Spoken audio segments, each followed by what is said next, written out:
Dek, kamu dipotong siapa? Hah? Allah. Allah. Seorang bocah di Bandung, Jawa Barat harus rela memiliki gaya rambut mirip dengan bentuk tubuh hewan kadal usai dipangkas oleh sang ayah.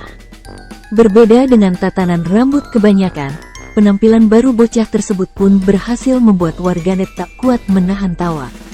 Penampakan gaya rambut mirip bentuk hewan kadal tersebut viral di TikTok usai diunggah oleh ibu sang bocah melalui akun pribadinya @ariwidia08, Selasa, tanggal 5 September tahun 2023. Astagfirullah, tokeknya bertambah guys. Ini lihat toke gedenya guys. Astagfirullahaladzim, ya Allah. Ayah dan anak lihat. Astagfirullahaladzim.